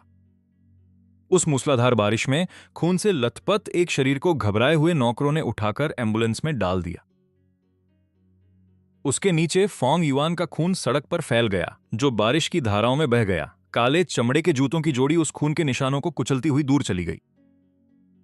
मियां स्टेट में मची तबाही इंग्लैंड में मुझ तक नहीं पहुंची। अपनी मां से मिलने से पहले मैंने अपने शरीर की अच्छी तरह जांच की, यह सुनिश्चित करने के लिए कि कोई मेरे जख्म न देख पाए। यूके लौटने से पहले यून परिवार में मेरे पिछले जीवन की त्रासदियां और इतिहास की परछाइयां मेरे जाने के साथ ही खत्म हो गई थीं। मैं नहीं चाहता था कि मेरी मां या मेरी होने वाली मंगेतर उन काले अध्यायों के बारे में सोचकर परेशान हो, लेकिन मुझे अंदाजा नहीं था कि मेरे लौटते ही दो लोगों ने मेरे अतीत की जांच कर ली थी। उनमें से एक स्वाभाविक रूप से मेरी मां थी। जब से उन्होंने इंग्लैंड में खुद को स्थापित किया, वह मुझे वहां बुलाने के लिए बेताब थीं। फिर भी काई की खातिर मैंने जिद करके जाने से मना कर दिया था। मेरा अचानक मन बदलना और वहां पहुंचना मेरे स्वभाव के मुताबिक नहीं था, इसलिए माँ ने चुपके से मेरे अतीत की खुदाई शुरू कर दी। जब वे खौफनाक खून से सने फोटो उनके सामने आए तो वह महिला जो जिंदगी भर शांत रही थी गुस्से से फट पड़ी। उनका बेटा, जिसे उन्होंने किसी हीरे की तरह सहेजा था, उसे वही इंसान तड़पा रहा था जिस पर वह भरोसा करती थी। और मीताई का उसके बेटे के साथ इतना क्रूर व्यवहार, सब कुछ एक ऐसे इंसान के लिए जो खुद कई हत्याओं का बोझ लिए बैठा था। जैसे जैसे उनकी आत्मा की गहराई से गुस्सा उमड़ा, माँ को एहसास हुआ कि उन्होंने उस औरत को पूरी तरह गलत समझा था। शायद उनका बेटा अपने कामों में परफेक्ट नहीं था और मीताई उसे बुलाकर स्थिति संभाल सकती थी। इसके बजाय उसने माँ को अंधेरे में रखा, जबकि बार बार उसके बेटे को मौत के करीब धकेला। अगर यह बात ना होती कि मीताई ने कभी मेरा ख्याल रखा था, तो माँ अब तक घर पहुंचकर खून बहा चुकी होती। काफी सोच विचार के बाद माँ ने उस मियाँ परिवार से सारे रिश्ते तोड़ने का फैसला किया। मियाँ परिवार ने मुझ पर जो भी खर्च किया था उसका 10 गुना हिसाब करके उन्हें वापस कर दिया गया। जहां तक काई के प्रति भावनात्मक कर्ज की बात है, मैं उसे पूरी तरह खून और आंसुओं में चुका हुआ मानता हूं। अंत में फंगुआन के बरसों के आपराधिक कामों के सबूत माँ ने 2 अलग अलग फाइलों में तैयार किए। एक कॉपी मियाँ रेजिडेंस भेजी गई और दूसरी सीधे स्थानीय पुलिस को दी गई। माँ ने पहले सोचा था कि मुझे बिठाकर इस पर बात करूंगी, लेकिन अतीत से मुझे भागते देख उन्होंने चुप रहना ही बेहतर समझा। मेरे इतिहास की जांच करने वाला दूसरा इंसान मेरी मंगेतर ल्यूरियन थी। मेरी भावी पत्नी के रूप में उसे अपने मंगेतर की असलियत जाननी ही थी। भविष्य के गलत फहमियों से बचने के लिए मियाँ परिवार के साथ मेरे संघर्ष के बारे में पता चलते ही ल्यूरियन हैरान रह गई और उसका दिल टूट गया। उसकी नजरों में हर किसी को प्यार पाने का हक है। हालांकि मीताई के लिए मेरा शुरुआती पीछा करना जुनूनी था, लेकिन मैंने वहां से भागने की पूरी कोशिश की थी। फिर भी मीताई ने मुझे छोड़ा नहीं। इसके अलावा इस सारी गंदगी की जिम्मेदारी सीधे काई पर जाती है। एक छोटी सी जांच उसके सच्चे प्यार की गंदगी को उजागर कर देती। अफसोस, वह अपने खुद के भ्रमित रोमांस में अंधी थी। यह सोचकर ल्यूरियन की आंखों में एक मूर्ख के प्रति तिरस्कार झलक उठा। उसने पूरी फाइल को आग में डाल दिया और देखते ही देखते वो दस्तावेज राख हो गए, बिना किसी निशान के। इन सबसे बेखबर मैं रोजा के सामने फॉर्मल कपड़ों में खड़ा था, उलझन में था कि क्या पहनूं। हालांकि मेरे पिता ने मेरे लिए मंगेतर तय की थी, लेकिन इंग्लैंड आने के बाद से मैं उससे नहीं मिल पाया था। जब मैं यहां आया, मेरी सेहत बहुत खराब थी और मुझे रिकवर करने के लिए लंबे आराम की जरूरत थी। उस दौरान उसने मुझे तोहफे और लोग भेजे, लेकिन यह हमारी पहली आधिकारिक मुलाकात थी। मैंने उसकी तस्वीरें देखी थीं, लेकिन मुझे उसके स्वभाव का अंदाजा नहीं था, इसलिए मैं बहुत दबाव महसूस कर रहा था। किसी भी गलती से बचने के लिए अंत में मैंने एक शानदार सूट चुना। उसका गहरा चारकोल रंग एक शांत, संयमित ऊर्जा बिखेर रहा था और फिटिंग मेरे पोस्चर पर जच रही थी। एक साधारण टाई के साथ, येलो की मगर क्लासिक था।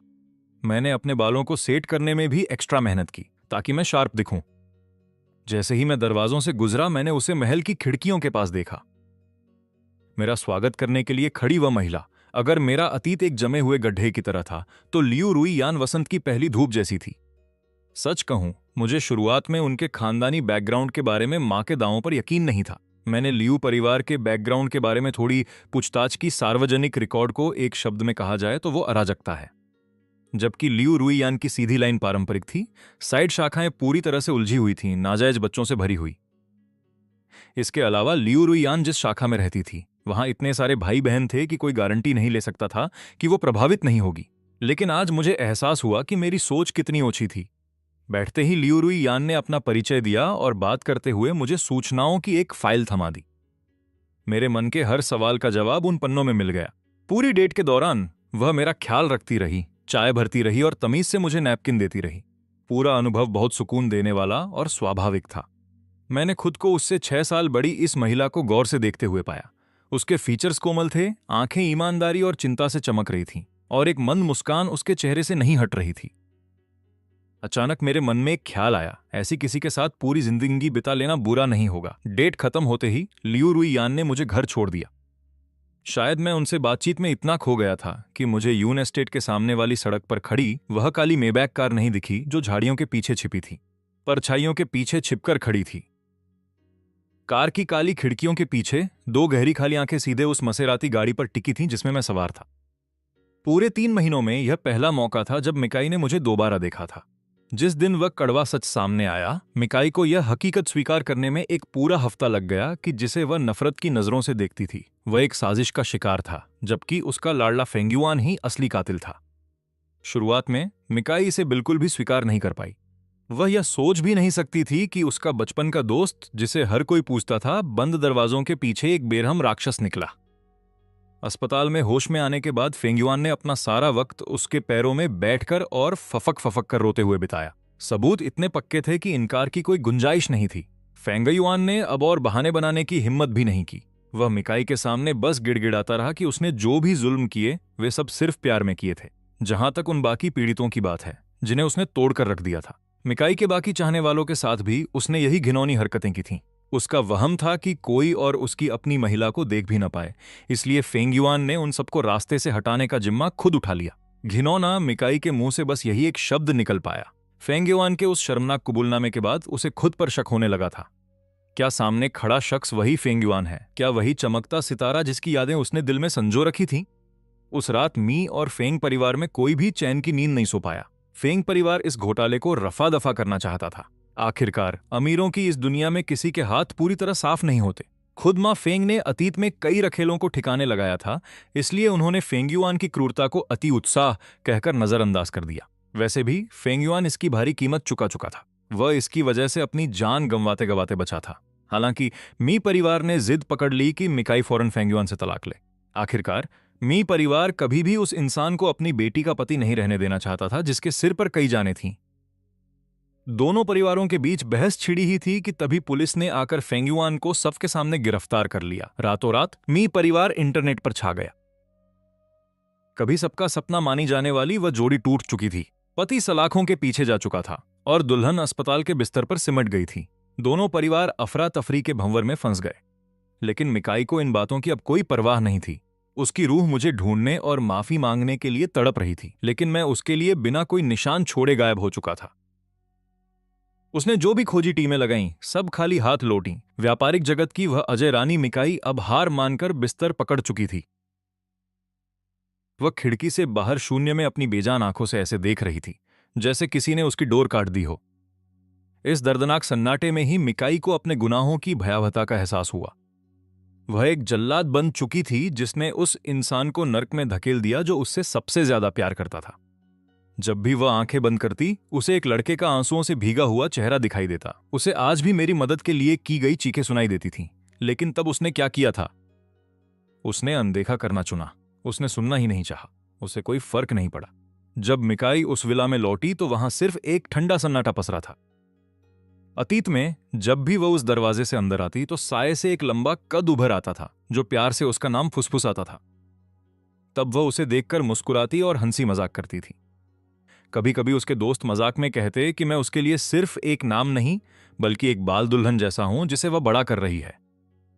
पार्टियों में अगर कोई उससे पूछता कि क्या मेरे लिए उसके दिल में कोई चाहत है तो वह फौरन और सख्ती से मना कर देती। 10 साल का अंतर उसे मुझे सिर्फ एक नादान बच्चा समझने पर मजबूर करता था। वैसे भी उसका दिल तो हमेशा से फेंगयुआन का था। पहली नजर में ही उसने तय कर लिया था कि वही उसकी किस्मत है। और जब भी वह मेरी आंखों में देखती और कोई चमक उसे महसूस होती तो वह उसे तुरंत खारिज कर देती। अब उस खाली विला में वह जैसे किसी के साये में मेरे कमरे की तरफ खिंची चली आई। कमरा बिल्कुल वैसा ही था जैसे मेरे जाने के वक्त था। उसे लगा जैसे किसी भी पल मैं किसी कोने से कूदकर उसे डरा दूंगा। मिकाई दहलीज पर एक अनंत काल तक खड़ी रही, फिर अंदर कदम रखा। उसने कुछ खास नहीं किया, बस कमरे के हर कोने में अपनी नजरें घुमाती रही। हर कदम पर मेरी चीजें उसे पुरानी यादों के भंवर में ले जा रही थीं। मेज पर पहुंचकर उसने दराज खोली। यह जगह कभी मेरे प्यार से भरी होती थी, अब वहां सिर्फ खालीपन था। उसे उन प्रेम पत्रों के टुकड़ों की याद आई और मेरे उन आखिरी शब्दों की गूंज सुनाई दी कि मैं अब उससे प्यार नहीं करता। एक तेज टीस ने उसके दिल को मरोड़ कर रख दिया। वह दर्द के मारे दोहरी हो गई। उसने अपनी उंगलियों से दराज का किनारा ऐसे पकड़ा कि उसके पोर सफेद पड़ गए। आखिरकार जब दर्द कम हुआ तो एक अजीब से एहसास ने वहां जगह बना ली। तभी उसका असिस्टेंट हांफते हुए अंदर आया। मुझे वह मिल गया। मिकाई अपना कंफ्यूजन छोड़कर फौरन यूके के लिए निकल गई और मेरी हवेली के गेट पर जा खड़ी हुई। वह मुझे देखने के लिए, मेरी माफी मांगने के लिए तरस रही थी। आधे महीने से वहां रहने के बावजूद वह हवेली के अंदर तक नहीं जा सकी, जबकि नौकर उसे ऐसे घूरते थे जैसे वह कोई जानी दुश्मन हो। इसका कारण तो एक बच्चा भी समझ सकता था। कोई चारा न देख वह आज तक बाहर ही मंडराती रही। जब उसे मैं नजर आया तो उसकी आंखों में खुशी की एक चमक दौड़ गई। उसने फौरन कार का दरवाजा खोला। मेरा नाम उसकी जुबान पर था, लेकिन अगले ही पल वह स्तब्ध होकर वहीं जम गई। जैसे ही मैं गाड़ी से बाहर निकला, एक लंबी सुंदर लड़की मेरे करीब आई और प्यार से मेरा हाथ थाम लिया। मिकाई के हाथ से तोहफा जमीन पर गिर गया और उसके सीने में एक ज्वालामुखी सा भड़क उठा। दूर से वह जानी पहचानी आवाज सुनकर मेरा पूरा शरीर अकड़ गया और एक गहरा डर मेरी रूह को सुन्न कर गया। मैं उस आवाज को बखूबी पहचानता था। वह जब भी मुझे ऐसे पूरे नाम से बुलाती थी तो समझो तूफान आने वाला है। मेरे कांपते हुए बदन को भांपकर लियो रियन की आंखों में एक कातिलाना चमक आई। उसने फौरन प्यार से मेरी पीठ थपथ पाई और मुझे वापस कार के अंदर सुरक्षित पहुंचा दिया। दरवाजा बंद करने से पहले उसने मेरा हाथ दबाया। चिंता मत करो, मैं सब संभाल लूंगी। कार का दरवाजा बंद होते ही लियो रियन ने अपनी नफरत छिपाने की कोशिश भी नहीं की। वह शिकारी की फुर्ती से मुड़ी और मिकाई के चेहरे पर एक जोरदार घूंसा जड़ दिया। अतीत में मिकाई इस हमले से आसानी से बच जाती, लेकिन अब उसकी हालत इतनी खराब थी कि वह असहाय होकर गिर पड़ी। फर्श पर घिसटती हुई उठने की कोशिश करती रही। मूसलाधार बारिश में लियो रियन ने बटलर से छाता लिया और नीचे गिरी मिकाई को शाही उदासीनता से देखा। उसकी वह खाली नजरों ने मिकाई के गर्व को तलवार की तरह जख्मी कर दिया। बिजली कड़की और लियो रियन छाता समेटकर गाड़ी में बैठ गई। गाड़ी हवेली के अंदर गई और लोहे के भारी गेट बेरहमी से बंद हो गए, जिसने दो दुनियाओं के बीच की कड़ी हमेशा के लिए तोड़ दी। मिकाई अचानक वहां क्यों आई थी, मैंने इस बारे में सोचना भी मुनासिब नहीं समझा। जब से मैंने मिकाई से दूरी बनाई, वह मेरे लिए एक अजनबी बन गई थी। मेरा सिर्फ एक ही लक्ष्य था, अपनी मौजूदा जिंदगी को खुशियों से जीना। लियो रियन भी यही महसूस करती थी। शायद यह एक औरत की स्वाभाविक अधिकार की भावना थी, लेकिन वह अपने मंगेतर को किसी दूसरी औरत की तरफ देखने भी नहीं देना चाहती थी। इसलिए उन्होंने आपस में तय कर लिया कि उस मुलाकात का जिक्र कभी नहीं करेंगे। डिनर टेबल पर कपड़े बदलने के बाद यूरियन मेरे करीब बैठ गई और मां के साथ शादी की तारीख तय करने लगी। मुझे कोई आपत्ति नहीं थी। मैं बस खामोशी से अपना खाना खा रहा था और पूछे जाने पर संक्षिप्त जवाब दे रहा था। यूरियन का ध्यान आधा शादी की व्यवस्थाओं पर और आधा मुझ पर था। कभी वह मेरे लिए झींगा छीलती तो कभी नेपकिन से मेरे हाथ पोंछती। मेरे कान शर्म से लाल हो गए। हालांकि डेट के दौरान वह ऐसे ही मेरी सेवा करती थी, पर फिर भी मुझे बहुत संकोच हो रहा था। अतीत में मां मेरा ख्याल रखती थी, लेकिन जब मैं 6 साल का था वो विदेश चली गई। तब नन्हे मुझे मिकाई ने अपने पास रखा था। मिकाई ने मुझे अपने तरीके से लाड़ तो लड़ाया, लेकिन रोजमर्रा के छोटे कामों के लिए वह मुझे आत्मनिर्भर बनाना चाहती थी। जब तक मैं मौत के कगार पर न होता, मिकाई ने कभी मेरी मदद नहीं की। खासकर फेंगयुआन के आने के बाद तो मेरा घर में दर्जा खत्म ही हो गया था। अब लियो रियन दूसरी ऐसी महिला है जो मेरी इतनी बारीकी से परवाह करती है। वह मेरे साथ ऐसे पेश आती है जैसे मैं कोई नाजुक शिशु हूं। उसे डर है कि मुझे कहीं खरोंच न लग जाए। मेरा मतलब है, मैं अब पूरी तरह से वयस्क हूं और वह यह सब मां के सामने कर रही थी। मैंने होंठ काटे, लेकिन फिर भी उसके छीले हुए झींगे खा लिए। शुक्रिया के तौर पर मैंने उसे सूप का एक कटोरा परोसा। आराम से, यह गर्म है, मैंने उसे थमाते हुए धीरे से कहा। लियो रियन कुछ पल के लिए ठिठक गई। फिर उसकी आंखें एक प्यारी मुस्कान में बदल गईं। मां ने हम दोनों का प्यार देखा और उनका चेहरा सुकून से खिल उठा। डिनर के बाद मां और लियो रियन स्टडी रूम में चली गईं। आधे घंटे बाद लियो रियन मुझे गुड नाइट कहने के लिए बाहर आई। मैं उसे दरवाजे तक छोड़ने के लिए जल्दी से उठ खड़ा हुआ।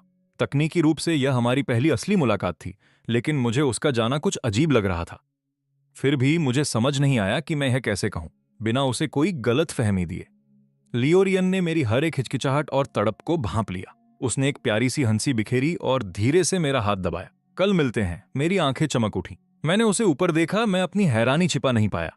लियो रियन की आंखों में मजाक और गहरा हो गया। एक आखिरी आलिंगन के बाद वह अपनी कार में बैठ गई। मैं तब तक देखता रहा जब तक गेट के पीछे वह ओझल न हो गई। फिर भारी मन से विला लौटा। हवेली के बाहर लियो रियन ने वही माबैक कार देखी। काली खिड़कियों ने ड्राइवर के चेहरे को छिपा रखा था, पर उसने उस पर दोबारा गौर नहीं किया। उसने बस अपनी कलाई की माला से खेलना शुरू किया। अगले 1 महीने में हमारे बीच का तालमेल आसमान छूने लगा। वहीं मिकाई को दर्जनों फोन कॉल्स के जरिए वापस बुलाया गया और वह मुसीबतों के पहाड़ में दब गई। फेंग युआन के जेल जाने के बाद फेंग परिवार ने मी घराने पर जबरदस्त हमला बोल दिया। उसकी लाड़ प्यार में पली माँ को इतना परेशान किया गया कि उन्हें अस्पताल में भर्ती कराना पड़ा। और जब उसके पिता ऑफिस जा रहे थे तो फेंग परिवार की एक गाड़ी ने उनकी कार को टक्कर मार दी, जिससे वे आईसीयू में पहुंच गए। इस घोटाले के बोझ तले मी परिवार के शेयर पाताल में जा गिरे। जब तक मिकाई ने तबाही को संभाला और इंग्लैंड लौटी, तब तक उसे मेरी सगाई की खबर ने स्तब्ध कर दिया। उसने निमंत्रण पत्र को इतनी जोर से जकड़ा कि वह महंगा कार्ड मुड़कर पिचक गया। कार्ड के सजावटी क्रिस्टल उसकी हथेली में धंस गए और ताजा खून उस खूबसूरत कार्ड को लाल करने लगा। फिर भी वह दर्द के प्रति सुन्न थी। उसने कार्ड को मसलकर एक टेढ़ा मेढ़ा गोला बना दिया। यह हो ही नहीं सकता। मैंने कभी कसम खाई थी कि मैं किसी और से नहीं, सिर्फ उसी से शादी करूंगा। मैं किसी और के साथ कैसे हो सकता हूं? मिकाई गुस्से और शुद्ध पीड़ा का एक उबलता हुआ मिश्रण बन चुकी थी। उसने अपने ड्राइवर को उस विशाल महल की ओर तेजी से गाड़ी भगाने का आदेश दिया जहां मेरी सगाई का जश्न चल रहा था। ऊपरी मंजिल यून और लियू परिवारों के करीबी लोगों के लिए आरक्षित थी, जबकि निचली मंजिल पर उनके खास बिजनेस पार्टनर थे। मिकाई तो नीचे की मंजिल तक का एक्सेस भी नहीं पा सकी। उसके खौफनाक गुस्से को देखकर गार्ड्स कांप रहे थे, फिर भी वे अपना फर्ज निभाते हुए उसका रास्ता रोके रहे। हमें बेहद खेद है मिस मी, होस्ट ने स्पष्ट रूप से कहा है कि आपका अंदर आना पूरी तरह वर्जित है। मिकाई ने मुख्य गार्ड को एकटक देखा। उसके होठों पर एक आत्म तिरस्कार भरी मुस्कान खेल गई। लगातार चल रहे बर्फीले तूफान के बीच एक पतले कोट में लिपटी मिकाई ने दूसरी मंजिल की ओर देखा। फर्श से छत तक की विशाल खिड़कियों से मैं एक सफेद सूट में लियूरवान की कमर पकड़े नाचता हुआ दिख रहा था। जैसे ही धुन धीमी हुई, हम दोनों ने आतिशबाजी के नीचे एक दिलकश चुंबन साझा किया। वह नजारा मिकाई की आंखों के लिए किसी आरी की तरह चुभा। उसी पल उसे एहसास हुआ कि वह कब का मुझे अपना दिल दे चुकी थी। सगाई के इस वक्त तक उसे खुद भी पता नहीं चला कि उसने अपना दिल उस लड़के को सौंप दिया था जो कभी उसके पीछे भागता था, लेकिन वह उस प्यार को एक शर्मनाक गलती मानती रही। उसने इसे अपनी रूह के सबसे अंधेरे कोनों में जबरदस्ती दबा कर रखा था। बार बार उसने उन जज्बातों को कुचला, लेकिन वे और शिद्दत के साथ सामने आ गए। अब वे एक साथ ज्वालामुखी की तरह फूट पड़े। मिकाई को लगा जैसे कोई विशाल हाथ उसके दिल को कुचल रहा है। दबाव इतना ज्यादा था कि वह सांस भी नहीं ले पा रही थी, और उस एक पल के लिए वह सब कुछ छोड़कर अंदर भाग जाना चाहती थी। ऊपर पहुंचकर मेरा हाथ पकड़कर चिल्लाना चाहती थी कि वह मुझसे प्यार करती है, कबूल करना चाहती थी कि वह वही थी जिसने मुझे धोखा दिया, और वह मुझसे माफी मांगकर बस एक मौका मांगना चाहती थी। हालांकि क्रूर हकीकत यह थी कि उसके पैर जमी हुई जमीन से जुड़ गए थे और वह पूरी तरह लाचार हो गई थी। बर्फ उसके बदन को ढंक रही थी, लेकिन तूफान की ठंडक उसके दिल में जमी बर्फ के सामने कुछ भी नहीं थी। वह बस लाचारी में देख सकती थी, जैसे वह लड़का जो कभी उसे जान से बढ़कर पूछता था, आज किसी और के साथ खड़ा होकर मीठी कस्मों के वादे कर रहा था। मेरी आंखों में चमकती वह सच्ची आराधना ऐसी अभिव्यक्ति थी जिसे उसने बरसों से नहीं देखा था। एक धुंधली याद में उसे बहुत समय पहले की एक बरसात की रात याद आई। उस दिन की मूसलाधार बारिश आज के तूफान जैसी ही भारी थी। उनके बीच बस एक बिल्डिंग का फासला था और कांच की एक दीवार। वह और फेंग युआन गर्म विला के अंदर एक दूसरे की बाहों में खोए थे, जबकि मैं पूरी रात मूसलाधार बारिश में घुटनों के बल बैठकर घंटों उनकी नजदीकी देख रहा था। उस रात उसने अपनी आंखों से देखा था लड़के की आंखों की रोशनी निराशा में कैसे डूबी, जब तक कि उसने हार मानकर जमीन पर दम नहीं तोड़ दिया। अब वह खुद इसे महसूस कर रही थी, वही पीड़ा और निराशा जिसे मैं तो महसूस करता था। महल के सामने खड़ा वह बर्फ का पुतला अब मेहमानों की नजरों में आने लगा था। लोग खिड़कियों के पास इकट्ठा होकर गर्म कोको पीते हुए फुसफुसा रहे थे, सोच रहे थे कि यह कौन सा प्यार का मारा इंसान है जो यहां खड़ा है। आखिरकार वे दो मुख्य पात्र भी विशाल खिड़कियों की ओर खिंचे चले आए। जैसे ही मैंने उस जमी हुई आकृति का चेहरा पहचाना, मुझे हल्का सा झटका लगा, लेकिन उस शुरुआती सदमे के बाद एक उपहास का भाव हावी हो गया। मैंने घर पर उन घोटालों की फुसफुसाहट सुन रखी थी। मिकाई की जो साथी कभी पाक साफ थी, वह बुराई और क्रूरता का पर्याय बन गई थी, और जिस छोटे लड़के को वह नफरत करती थी वही सबसे मासूम निकला। इन दो भूमिकाओं के पूरी तरह पलट जाने ने मिकाई को अपने अतीत की गलतियों की भयावहता का एहसास करा दिया था। यही वजह थी कि वह मुझे ढूंढने के लिए इंग्लैंड आई। इसीलिए इस भारी बर्फबारी के बीच वह अपनी निष्ठा का यह प्रदर्शन कर रही थी। ग्लास पर मेरी पकड़ थोड़ी मजबूत हो गई। आखिरकार मैंने बेपरवाही से अपनी नजरें हटा लीं। मेरी आवाज में शुद्ध व्यंग्य था। अगर फेंग युआन का सच सामने न आता तो शायद मुझे मरते दम तक माफी न मिलती। इंसान ऐसे ही दयनीय होते हैं। वे तब तक इंतजार करते हैं जब तक सच उनके मुंह पर ना आ जाए, और जब बहुत देर हो जाती है तब उन्हें अपने नुकसान का एहसास होता है। मेरे पास खड़ी लियूरवान चुप रही, बस मुझे एक गर्म आलिंगन में खींचकर अपनी बिना कहे सहानुभूति दी। एक एक करके महल की लाइटें बुझने लगीं। बर्फ से ढके लॉन में खड़ी लग्जरी कारें एक एक करके चली गईं। यहां तक कि महल के बाहरी दरवाजे बंद कर दिए गए और बर्फ में ठिठुरती मिकाई के हाथ कुछ नहीं लगा। इस क्रूर तूफान ने मिकाई को वापस तेज बुखार और बेहोशी की हालत में डाल दिया। अपनी धुंधली और अर्धचेतन अवस्था में वह बार बार मेरा नाम पुकारती रही। उसकी पीड़ा को बर्दाश्त न कर पाने के कारण उसके असिस्टेंट ने रातों रात अपने सारे कनेक्शन का इस्तेमाल किया, बस मुझसे अस्पताल में एक आखिरी मुलाकात की भीख मांगने के लिए। अंत में असिस्टेंट को सिर्फ लियू रुआन के नौकर द्वारा भेजी गई एक रिकॉर्डिंग मिली। अस्पताल के उस ठंडे और खामोश कमरे में मिकाई अकेली बैठी थी। वह अपने हाथ में पकड़ी रिकॉर्डिंग को निहारती रही। काफी देर तक हिचकिचाने के बाद उसने प्ले बटन दबाया। हल्की सी गड़गड़ाहट के बाद मेरी आवाज कमरे में गूंजी। अगर फेंग युआन का सच सामने न आता तो मुझे मौत के बिस्तर पर भी शायद माफी न मिलती। इंसान वाकई बहुत दयनीय होते हैं। वे तब तक इंतजार करते हैं जब तक सच उनके मुंह पर ना आ जाए और बहुत देर हो जाने पर अपने नुकसान को समझते हैं। लेकिन मुझे ऐसे देरी से आए पछतावे की कोई जरूरत नहीं है। मुझे अतीत को खोदने की कोई इच्छा नहीं है, न ही मिकाई के साथ कोई रिश्ता रखने की। ऐसा करना मुझे केवल अनावश्यक दुखी देगा। इसका कोई मकसद भी नहीं है। हम कभी दोबारा न मिलें, ताउम्र एक दूसरे को कभी न देखें। हमारे लिए यही सबसे बेहतर अंत है, बस कुछ छोटे और ठंडे वाक्य। फिर भी मिकाई ने उसे तब तक बार बार सुना जब तक शब्द अपना अर्थ न खो बैठे। वह हताश होकर उसमें कोई नकलीपन ढूंढती रही, पर वह मेरी आवाज के लहजे को बहुत अच्छी तरह पहचानती थी। वह तुरंत समझ गई कि ये मेरे असली शब्द थे। किसी भी तरह की जालसाजी की कोई गुंजाइश नहीं थी। हर अक्षर एक नुकीले कांच जैसा था जो उसे बता रहा था कि अब मुझमें उसके लिए कोई प्यार नहीं बचा है। और इससे भी बुरा यह कि उस आवाज में अब नफरत का भी कोई अंश नहीं बचा था। मेरे सपाट और उदासीन लहजे ने मिकाई को आखिरी चोट दी। हार मान लो, अब हमारा कोई अस्तित्व नहीं बचा। धड़ाम, उसने गुस्से में वॉइस रिकॉर्डर को फर्श पर पटक दिया। उसकी आंखें खौफ से फटी हुई थीं। वह सीने को पकड़े भारी सांसें लेने लगी। हंगामा सुनकर असिस्टेंट अंदर आया और यह मंजर देख घबरा गया। लेकिन इससे पहले कि वह कुछ कह पाता, मिकाई बिस्तर से दहाड़ी बाहर निकलो। दरवाजा एक बार फिर जोर से बंद हो गया। मिकाई पूरी तरह निराशा में बिस्तर पर गिर गई। उसकी नजरें पूरी तरह अतीत के सायों में डूबी थीं। यह जानकर कि रिकॉर्डिंग मिकाई तक पहुंचा दी गई है, सोफे पर लेटी लियू रुआन के होठों पर मुस्कान आ गई।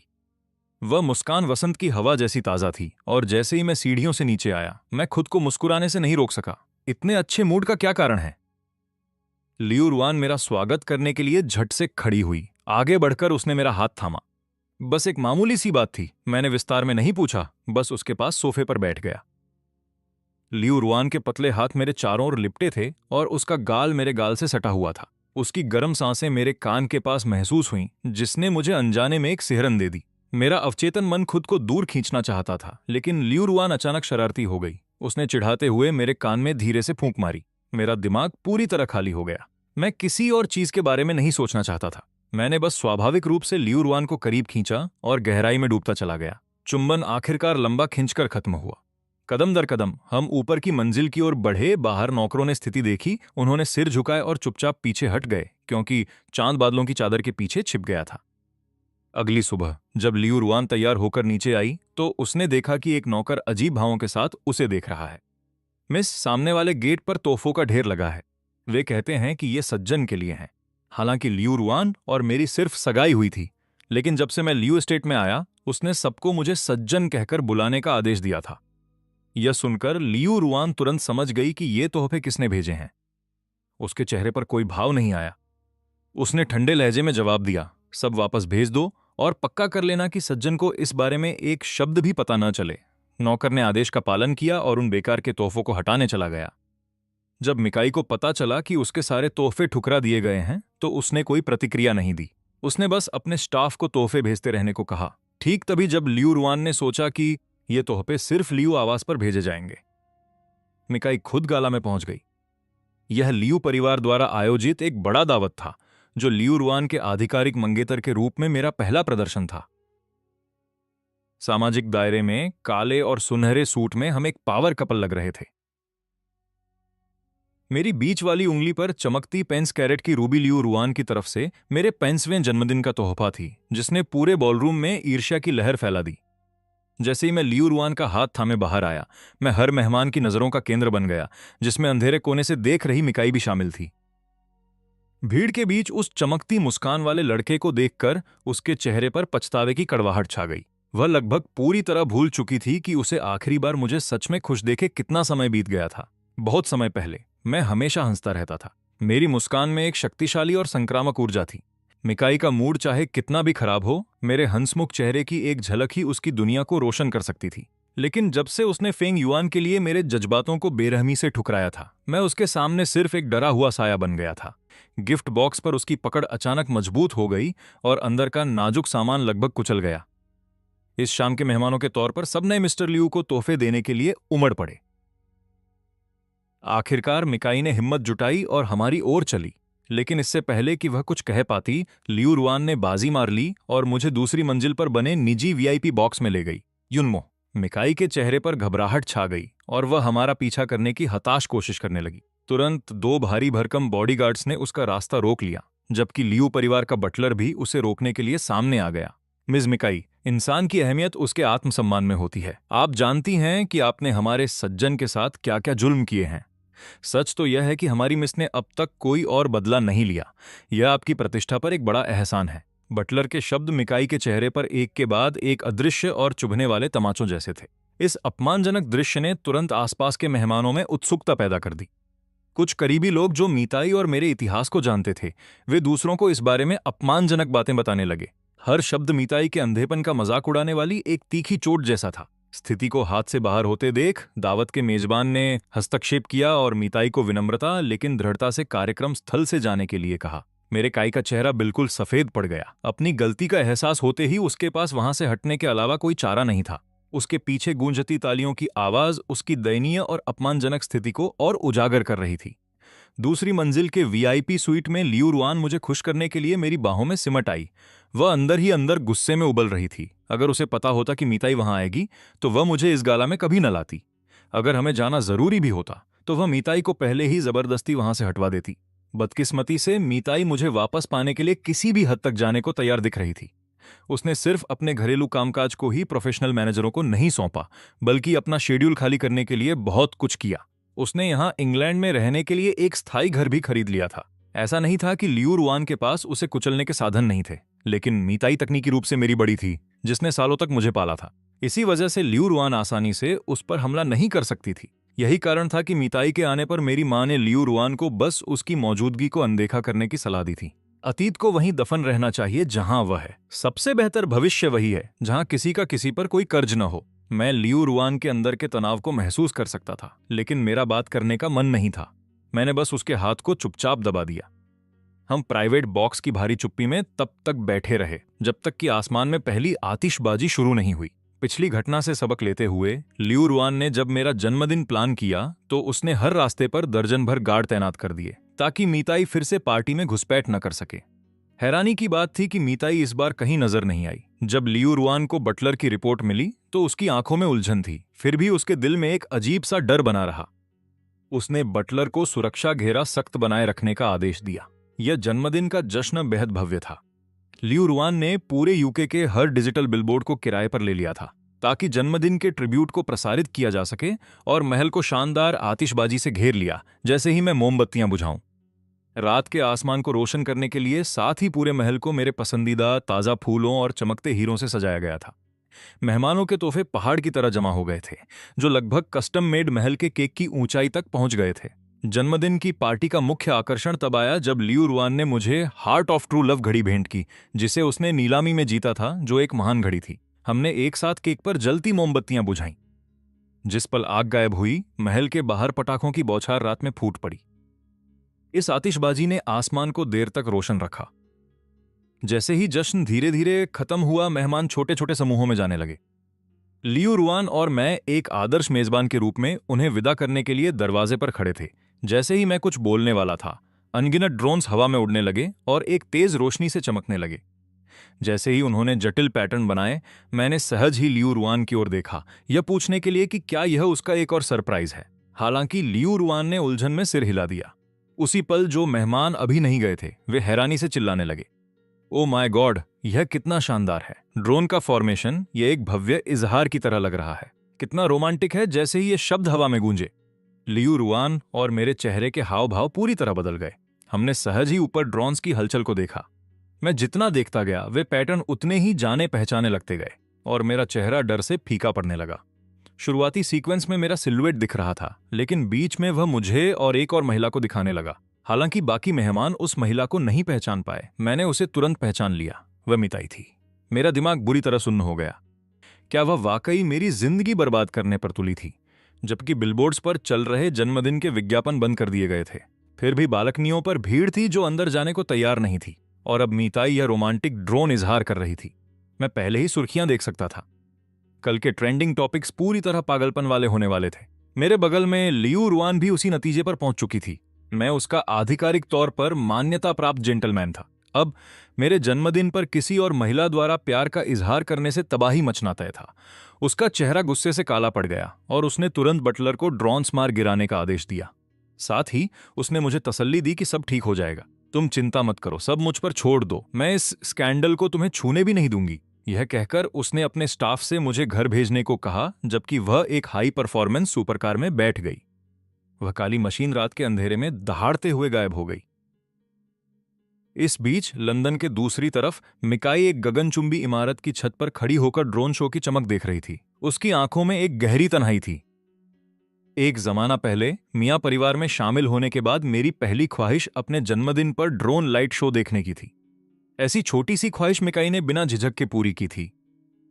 उस दिन के बाद से मेरे हर जन्मदिन पर उसने सुनिश्चित किया कि मेरी कोई भी ख्वाहिश अधूरी न रहे। जब तक कि बाद में, जब मेरे एहसास उसके लिए एक जुनूनी प्यार में बदल गए, वह पहली बार था जब उसने इस परंपरा को तोड़ दिया। आसमान में कोई ड्रोन नहीं थे और उसने तो मेरे जन्मदिन को एक्नॉलेज तक नहीं किया।